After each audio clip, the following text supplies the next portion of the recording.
बदनसीबी से उनके दिलों में हम अब जगह नहीं बना पाए।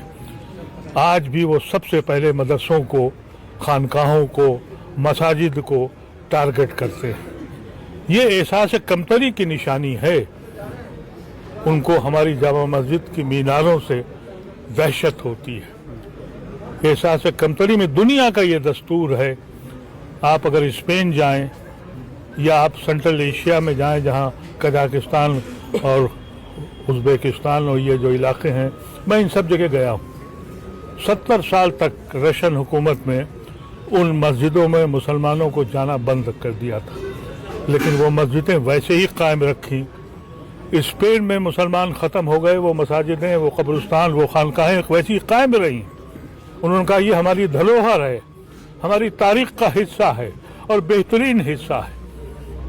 बदनसीबी से ये हमारे मुल्क में जो कुछ है और जो कुछ हमने दिया, ताजमहल से लेके लाल किले तक और लाल किले से लेके जामा मस्जिद तक, कौन सा शहर ऐसा है जहाँ एक तारीखी इमारत पर खड़ी हो, एक तारीख न बता रही हो। अगर सच में ये कमअक्ल न होते और एहसास कमतरी में मुबतला न होते तो फ़ख्र से कहते हमारा हिंदुस्तान की धरोहर यह है।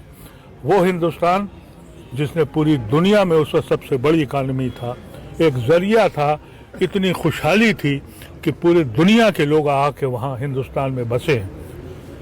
न जाने कितनी कौमों ने अपने यहाँ डेरे बनाए। उत्तराखंड के सीएम कह रहे हैं लैंड जिहाद है ये, इसको हम मुक्त करा कर रहेंगे। ये बीमार लोग हैं, ये नफरत से झुलसी हुई लाशें हैं। इनको जेलों में होना चाहिए था।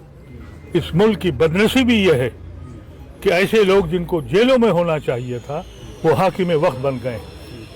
इस मुल्क में अगर ये कहा जाए, फिर ये कहते हैं, गर्व से कहो, इंसान इंसान को मारकर जश्न मनाता है और मंत्री हार पहनाता है और कहते हैं गर्व से कहो। कैसे कहते हैं? शर्म आती है हमें। उत्तराखंड से एक और मामला आया जहां पर मोहम्मद दीपक सामने आए, जब एक मुस्लिम बुजुर्ग की दुकान बंद कराने बजरंग दल पहुंचा था, उसको कैसे देख रहे हैं आप? मैं उस दीपक को सलाम करता हूं और दुआ करता हूं कि रसूलुल्लाह सल्लल्लाहु अलैहि वसल्लम की सारी नेकियां और सारी खुशहाली उसके सर में आए। उसके हिम्मत थी, उसने एक मजलूम को बचाने की कोशिश करी, उसको जेल भेजे, उसके खिलाफ FIR कर रहे हैं। और जो मजमा आया वो पुलिस लेके आया। ये पुलिस के छोटे हुए गुंडे हैं सब ये। और जिस दिन ये सरकार बदलेगी और जिस दिन इंसाफ जागेगा, हमें इसलिए उम्मीद है अभी कि एक बड़ी तादाद हिंदू भाइयों की आज भी वो परेशान है कि ये क्या हो रहा है। लेकिन बजरंग दल कह रहा है हमारे बाबा के नाम पे आप दुकान का नाम कैसे रख सकते हैं? ऐसा है कि बजरंग दल जिस दिन ये सरकार पलटेगी, दूरबीन लेके ढूंढिएगा इनको, ये नहीं दिखाई पड़ेंगे। और इमरजेंसी से पहले RSS वाले अपना नाम नहीं बताते थे, छुप के काम करते थे। बदनसीबी ये हुई कि इमरजेंसी के बाद सब के सब लोगों ने उस कानून के खिलाफ मुखालफत करी और JP मूवमेंट में मुसलमान और जमात इस्लामी और जमात उलमा और सारे उलमा साथ आ गए। इनको रिकग्निशन मिल गया, ये दबे पांव अंदर घुस आए। और उसके बाद VP सिंह ने सरकार बनाई तो इनको मजबूती मिल गई। ये वो लोग हैं जिन्होंने 1857 से लेकर और 1947 तक हमेशा अंग्रेजों का साथ दिया है। ये राजे महाराजे कौन हैं? ये सिंधिया से लेके वो जितने राजे हैं, भाई क्यों हार गए 1857 में? यही तो राजे थे जो आज हाकिम वक्त हैं। लेकिन अफसोस ये है कि जो हमारा हिंदू भाई है वो चुप्पी लगाए हुए, खामोश क्यों है? उसकी समझ में तो आ रहा है कि ये हिंदुस्तान तबाह हो रहा है, रोज किस्तों में मर रहा है। लेकिन सर बजरंग दल कह रहा है कि हम तो हिंदुओं को जगाने का काम कर रहे हैं, वो करते रहेंगे। बजरंग दल तो सनातन धर्म की जो बेइज्जती कर रहा है। सनातन धर्म ने ये नहीं सिखाया है कि तुम मस्जिदों के सामने जाके तलवार फैलाओ। सनातन धर्म ने तो ये कहा कि सब एक साथ भाई की तरह मिलकर रहो। ये सनातन धर्म के मुखालिफ हैं। इन्होंने मौजूदा हुकूमत ने सारे एजेंसीज को पकड़ लिया है।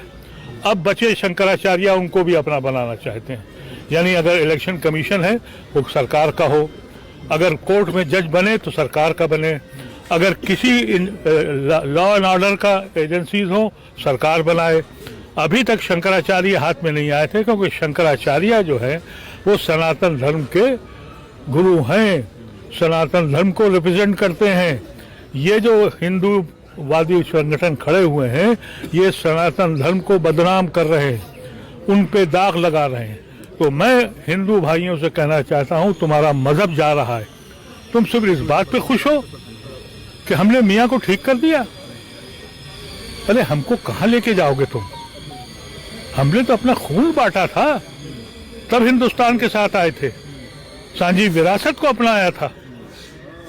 हमको क्या, जब मुसलमान मुल्क हमको एक्सेप्टेबल नहीं है, तो हम हिंदू मुल्क कैसे एक्सेप्ट कर लेंगे? ये बात समझ रहे हो कहा कि मैं वक्त हमने मुस्लिम मुल्क को ठुकरा दिया था, हिंदू राष्ट्र में हम एक्सेप्ट नहीं करते। लेकिन सर, असम के मुख्यमंत्री हिमंता बिस्वा शर्मा कह रहे हैं जब तक मैं रहूंगा मियाँ परेशान रहेगा, उसको परेशान करना है। 5 रुपए रिक्शे किराया, 4 रुपए दीजिए आप। अगर इस मुल्क में सही बात में अदालत होती तो उसको संज्ञान लेना चाहिए था। सुप्रीम कोर्ट को सुनाई नहीं पड़ता है, उसकी आंखें काम नहीं करती हैं, उसके कानों में आवाज नहीं जाती है। एक इलेक्टेड चीफ मिनिस्टर खुलेआम दावे दे रहा है। खालिद उमर को जमानत नहीं दी जाएगी इसलिए कि उसने कोई ऐसा बयान दिया है, वो बयान की तस्दीक भी नहीं हो रही है, और चीफ मिनिस्टर खुल्लम खुल्ला बोल रहा है, और प्राइम मिनिस्टर का एडवाइजर कह रहा है कि हमको बदला लेना है। अब बदला लेने का वक्त आ गया है। वो इन गुंडों से के बारे में कहता है कि तुम्हारा खून गर्म नहीं हुआ। सुप्रीम कोर्ट सुनने को तैयार नहीं है, संज्ञान लेने को तैयार नहीं है। कैसे कहते हैं कि हमें गर्व है इस मुल्क पर? शर्म आती है अपने मुल्क पर, अफसोस होता है। इन्होंने गांधी को एक बार नहीं मारा है, रोज मारते हैं, रोज गांधी की रूह को मारते हैं। और वो लोग जो खामोश बैठे हैं, चाहे हिंदू हो या मुसलमान हो, उनको शर्म आनी चाहिए। ये मुल्क हमने बहुत कुर्बानियों के बाद हासिल किया था। क्या आप न्यायालय पर भरोसा नहीं रह गया? कैसे भरोसा करें जब वो बोल नहीं रहे? आप फैसला करेंगे, हम मान लेंगे फैसला, लेकिन वो फैसला तो नहीं होगा ना। जिसको दिल कबूल न करे वो इंसाफ नहीं है, वो मुंसिफ नहीं है। अदालतें जो हैं, जजेस जो हैं, वो जमीन पर अल्लाह के नुमाइंदे हैं, उनको इंसाफ करना चाहिए था। वो इंसाफ नहीं कर रहे हैं, तो कैसे कहते हैं तुम नुमाइंदे हो?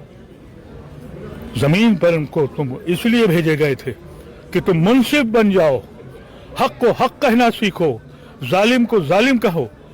बोलते तो हैं, जब लिखने लगते हैं तो हाथ कांपने लगता है। जब ऐसे माहौल में पैदा हो जाए तो उस मुल्क को ऊपर वाला ही बचाएगा। लेकिन अभी दीपक ऐसे लोग बहुत हैं, हम उनको सलाम करते हैं। लेकिन सर दीपक रो रहे हैं, सर मोहम्मद दीपक के ऊपर आपने देखा होगा आरएसएस अब नजर गड़ाकर बैठी है और लगातार उनको धमकियां दी जा रही है। आरएसएस? अरे पुलिस के साथ जाते हैं ना, ये पुलिस के साथ जाते हैं। आपने देखा जब उनको लूटने मारने के लिए गए थे तो पुलिस साथ थी। तो जब पुलिस ऐसी हो, जिस मुल्क की पुलिस बेईमान के साथ कम्युनल हो जाए, वो समाज तबाह हो जाता है। ये समाज तबाह हो गया है। जब यहाँ इलेक्शन इस बात पे जीता जाए कि मियाँ को किसने सताया है, वो हाकिम वक्त बनता है।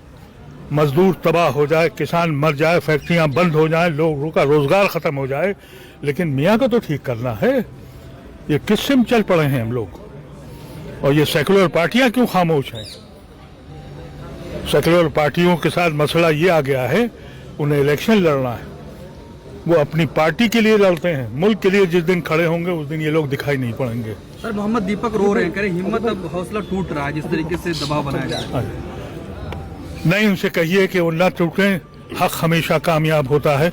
और एक नहीं, सैकड़ों हजारों करोड़ों लोग उनके लिए दुआ भी कर रहे हैं, उनके लिए लड़ेंगे भी, और मैं उनको सलाम करता हूँ। क्योंकि अब आज की हुकूमत ने ये फैसला कर लिया है कि हिंदुस्तान में जितने मंदिर हैं वो जायज़ ज़मीनों पर हैं, और जितनी मसाजिदें हैं वो कब्ज़े की हैं, जितनी खानकाहें हैं वो कब्ज़े की हैं। और ये इम्तिहान ले रहे हैं हम लोगों का, जो मकामी लोगों के मस्जिदों को, खानकाहों को, कब्रिस्तानों पे कब्जा हो रहा है, उसके लिए हम लोगों ने ये कोशिश की है आज IMCR और APCR ने मिलके कि भाई हम लोग एक दूसरे से कोऑर्डिनेट करें, हम कहाँ कहाँ कमज़ोर रह गए हैं, कहाँ हमें खामियां हैं, क्योंकि ये बात तो यकीनी है कि हमें अदालत से इंसाफ नहीं मिल रहा है। लेकिन अगर हम सब मजबूती के साथ खड़े होंगे तो अदालतों को सोचना पड़ेगा। हमारे साथ मसला ये हो गया है कि एक तबका हिंदुस्तान में ऐसा है जिसने आज तक हम पे यकीन नहीं किया है।